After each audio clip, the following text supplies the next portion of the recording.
ચૂંટણી પ્રચારના છેલ્લા દિવસે મહારાષ્ટ્રના પૂર્વ ગૃહમંત્રી પર પથ્થરમારો, માથામાં ઈજા, કારના કાચ પણ તૂટ્યા। મહારાષ્ટ્ર વિધાનસભા ચૂંટણી માટે 20મી નવેમ્બરે મતદાન થવાનું છે। આ દરમિયાન મહારાષ્ટ્રના પૂર્વ ગૃહમંત્રી અનિલ દેશમુખની કાર પર પથ્થરમારો થયો હોવાની ઘટના સામે આવી છે। પથ્થરમારાની ઘટનામાં અનિલ દેશમુખના માથાના ભાગે ઈજા પહોંચી હતી। આ ઉપરાંત કારના કાચ પણ તૂટી ગયા હતા। સમગ્ર ઘટનાનો વિડીયો સોશિયલ મીડિયા પર વાયરલ થઈ રહ્યો છે।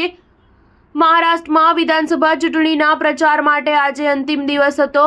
મહાવિકાસ આઘાડીના ઉમેદવાર અનિલ દેશમુખ મહારાષ્ટ્રમાં વિધાનસભાની ચૂંટણી લડી રહ્યા છે। ત્યારે ચૂંટણીના પ્રચાર માટે નરખેડમાં એક જનસભાનું આયોજન કરવામાં આવ્યું હતું, જેમાં રાષ્ટ્રવાદી કોંગ્રેસ પાર્ટીના નેતા અને મહારાષ્ટ્રના પૂર્વ ગૃહમંત્રી અનિલ દેશમુખ પોતાના પુત્ર સલીલ દેશમુખના ચૂંટણી પ્રચારમાં પહોંચ્યા હતા।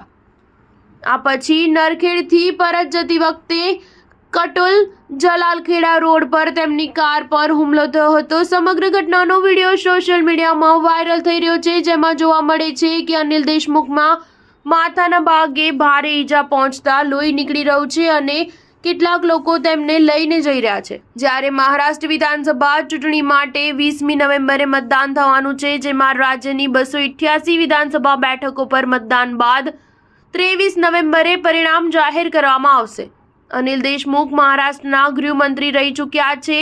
તેમણે એપ્રિલ 2021માં પોતાના પદ પરથી રાજીનામું આપ્યું હતું। આ પછી એક કેસમાં તેમની નવેમ્બર 2021માં ધરપકડ કરવામાં આવી હતી અને જામીન મળ્યા બાદ ડિસેમ્બર 2022માં છોડી દેવામાં આવ્યા હતા।